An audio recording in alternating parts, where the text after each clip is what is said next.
Không phải cánh. Đây là gì? Tiền vệ. Đây. Tiền đạo. Rồi, đây là đối phương đúng không? Bóng ở đây ai lên che bóng?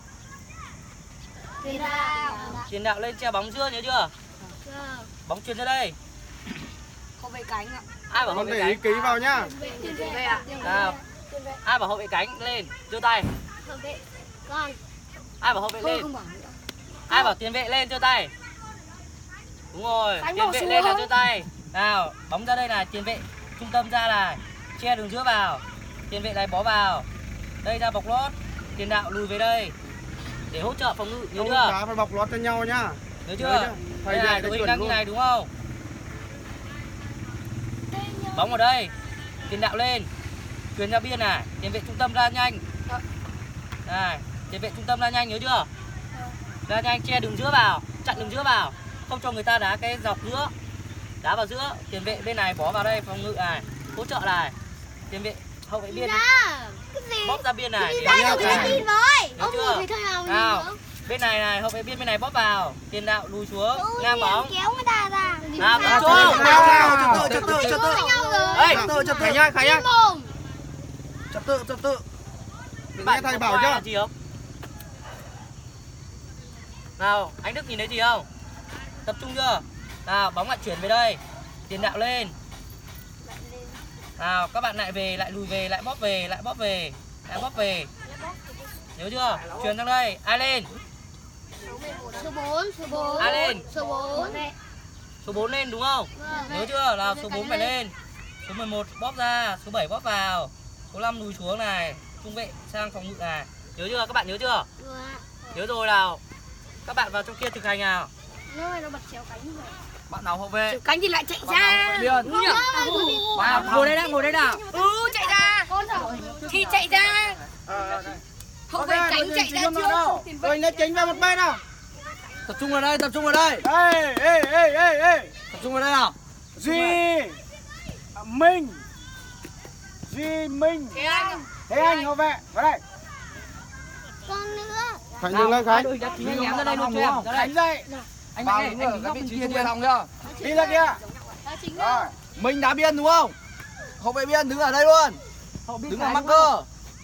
Thủ môn đâu? Thủ môn này. Khánh với Minh là thay nhau. Thánh Minh đâu ạ? Minh kia. Minh nào? Con với Minh này thay nhau. Tiến Minh á? Rồi, còn lại tất cả ra ngoài ngồi nhìn nào. Tất cả ngồi ở ngoài quan sát. Nào, tất cả ngồi đường biên quan sát. Đây các con ngồi đây. Nào, ngồi hẳn ra ngoài, ngồi hẳn ra ngoài, ngồi hẳn ra ngoài. Ngồi đây quan sát tí. Anh tí thay Minh. Anh đứng đây chuyển bóng ra mà. Anh đứng đây. Bóng vào thấy Thọ này. Ai lên? Con đấy. Ai lên? Lấy hẳn bóng to kia anh Thọ. Không, con đá bóng này đấy. Chậm lại con tư thế phòng ngự. Mình lên đừng có sợ. Mình lên đừng có sợ. Đây này. Đây. Nhìn này. Này, bóng ở chỗ thành Thầy đài truyền đến cho đây này, nhìn này. bóng ở sang này, lên này. Chậm lại. Nhìn thầy chưa? Bạn đẩy lên này, team vệ trung tâm phải đẩy lên nhớ chưa? Đẩy cao lên nhớ chưa?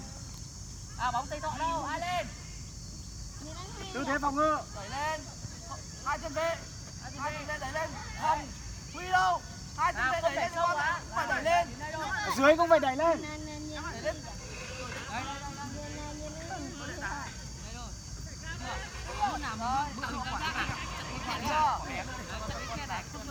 Huy ơi, con là cái người thòng, con là cái người cuối cùng con chỉ đạo lên. Con thấy tiền đạo đẩy lên thì con hô hai tiền đạo đẩy lên. Con hô hai hậu vệ biên và con đẩy lên. À, ở đây bóng rồi, bóp vào tập trung vào. Rồi, ai lên? Tiền đạo đâu? Tiền đạo bóp sang. Tiền đạo đâu? Rồi, dừng lại anh ơi, dừng lại. Rồi. Nào, trung vệ bóp sang con hỗ trợ. Nào, ai lên bóng? Chị ăn đưa đâu? Chặn đưa đâu? Lời để các thầy nó phải nghe để là tập trung để thằng Thanh được. Để tập trung một Thanh được. Mạnh lên hỗ trợ. Rồi, dừng mạnh, cao quá. Đấy, bóng ở đấy, đây thôi. Bóng mà từ bên này truyền sang thầy nhá. Tiến vào bên này nhớ chưa? Sang đây. Nhìn bóng Mạnh như đẩy này. lên đừng xa quá. Đấy. Nào, mạnh tí nữa. Thầy sẽ không phải check cái dưới này. Đấy, đứng như này. Chuyển ra biên sang quá. Chuyển ra biên mình ra. Ra biên chưa được. Chuyển giữa luôn. Sang quá con mà ra quá là thầy truyền. Chuyển bên này đi. Ai ra nào?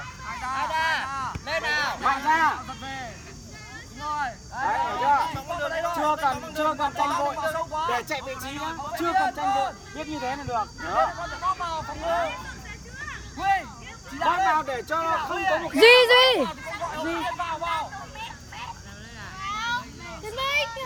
Tiến Minh vào đây để bọc con. Đấy, đây, vừa là thế thôi. Chưa. Như thế này, bóng từ bên này truyền sang để Mạnh này, cố gắng này. Bên này bắt cái đường không cho người ta truyền vào trong nữa, bắt Mạnh biết không? Biết tư thế phòng vệ này không? Phải đứng chân trước chân sau, không được hai chân bằng nhau. Hai chân bằng nhau. Đây này, mình lên bóng này, chặn sâu bóng này, chặn sâu à, để cho bạn đi một đường dưới, vì sao có người dưới. Bạn vừa đi xuống là hai người ốp luôn, nhớ chưa? Tức là Chỉ cho đi xuống biên thôi, xuống kia. không cho đi vào trong, nhớ chưa? Lên này, Nào, lại đi. che đường dưới này vào, cho đi xuống dưới, hai người ốp, nhớ chưa? Mình có bạn hỗ trợ phòng ngự mà. Mình phải hơi lên một tí thôi, đảo chân này nó truyền sang kia được, hiểu chưa? Không tạo được khe hở. Đứng ở xa như thế nhá. Người ta qua được mình còn chạy. Nào, mình chân chặn đây để cho nó đi vào đây đúng không? Để cho nó đi ra đây đúng không? Đấy. Ok. Tiếp tục nào. Nào, bóng tay trọ nào. Tiếp tục nào. Ai lên, ai lên. Tiền nào. Mạnh bóp đâu? Mạnh bóp vào. Từ từ anh cứ dừng lại. Mạnh ở đâu? Về đây. Không bao giờ lên cao quá, nếu đưa bạn lên rồi thì phải bóp về dưới này. Huy chỉ đạo lên, Huy chỉ đạo lên. Về đến thầy rồi là phải về tư thế ban đầu.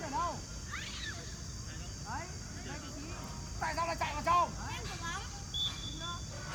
Phải cao lên chứ đâu Huy. Duy bảo thầy là Duy. Duy ơi. Thầy còn gọi là Duy, nó không nghe thấy. Người cuối cùng vẫn chỉ đạo. Cao to lên Huy. Cao to lên Duy ơi. Gọi cầu thủ đúng không? Huy này. Bảo thầy là Duy đi. Duy. Bây giờ muốn đẩy lên. Lên. Lên. To lên. Duy, ra bóp Duy. Mình bóp vào cho Duy. Mạnh ở đâu? Đây, đấy. Là Duy đi sang. Là mình cũng phải đi sang. Lót cho Duy.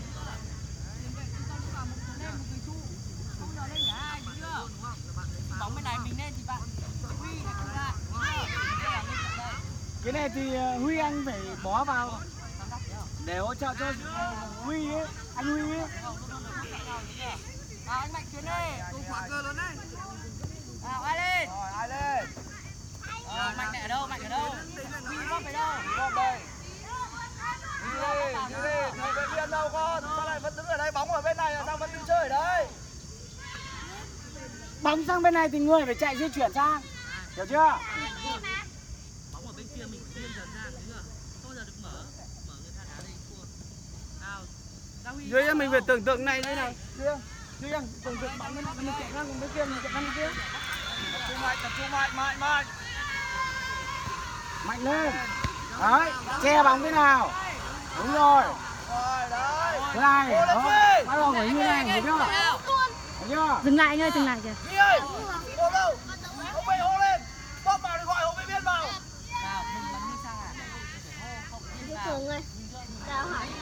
Bây giờ bóng táo đấy em gì? Hô nào. Một lúc đá lại nhá. Để đang tập cho đội hình chính cái đá xong rồi mình về. như các con là không phải không phải di chuyển nhiều vào. Thế anh Nhìn bạn Minh nhỉ?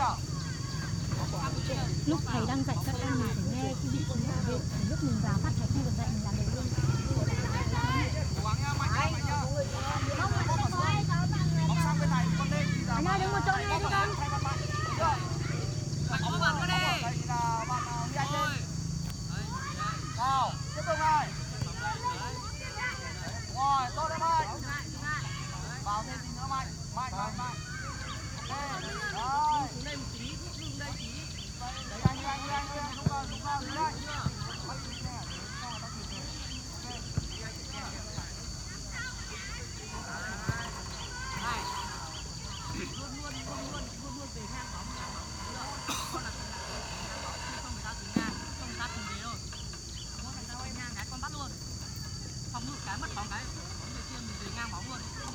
Có tay Huy, đấy, di cả khối, được chưa?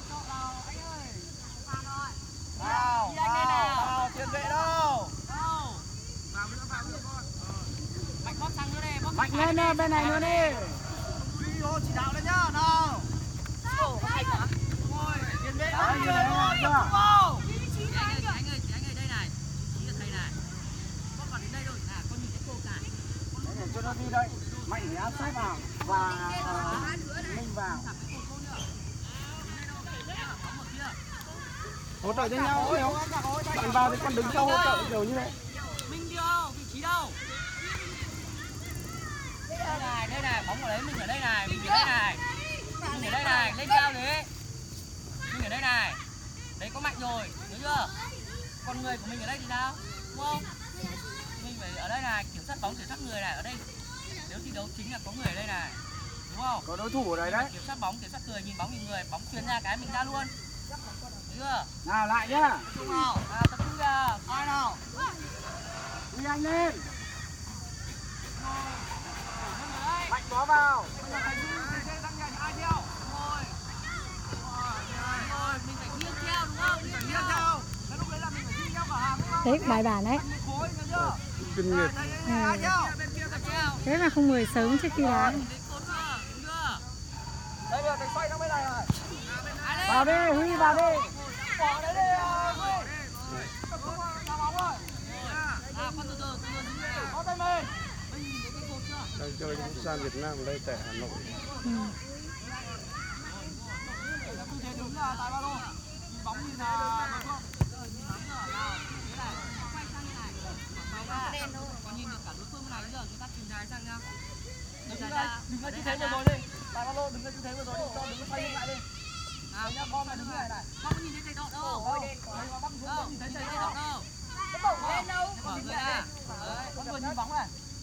Thấy tiền đạo này, thấy bóng. Nhìn thấy không? Nhìn thấy không? Đấy, thấy đấy, nhìn thấy đúng không? Đấy. Mở người ra. Tư thế đứng lúc nào phải như này này. Vừa nhìn được hướng bóng, vừa nhìn được đối phương. Này, tư thế này. Nhưng mà mình tập trung vào lại, tập trung này, nhìn chưa?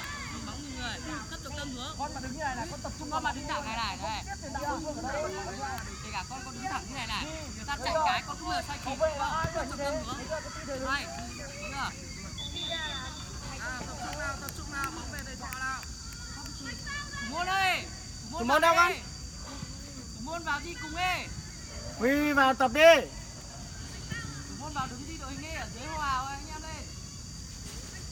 Quên đấy. Bỏ quên là ra một góc.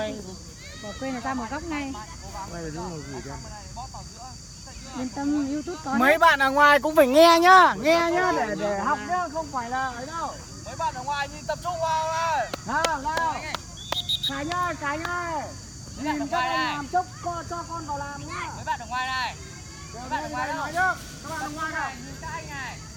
Bạn này Khi là nào tiền mình đạo tay vào à? mình có biết đường, biết chưa? Tiền đây à? Để con biết đường mà vào thay ấy, để Mình được tay vào đá, mình có biết đường mình đá, nhớ chưa? chúc vào cho tập luôn rồi. Bây giờ tiếp tục vào. Hô lên lúc nào cũng chạy choạc. Hô lên. Một to lên Duy. Nhanh lên, nhanh chân lên. Sang. Hô lên Duy.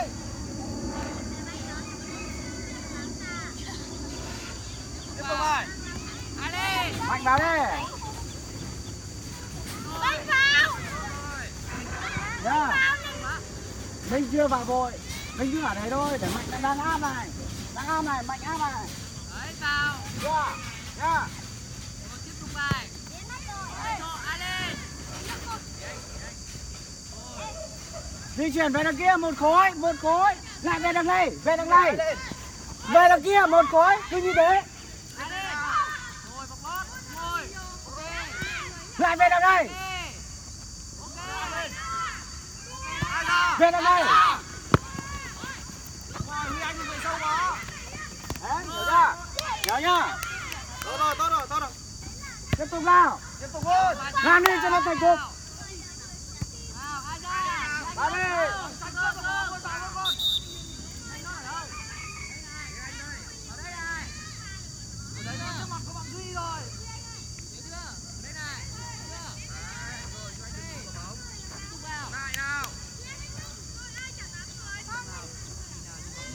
Mạnh mẽ lên Duy.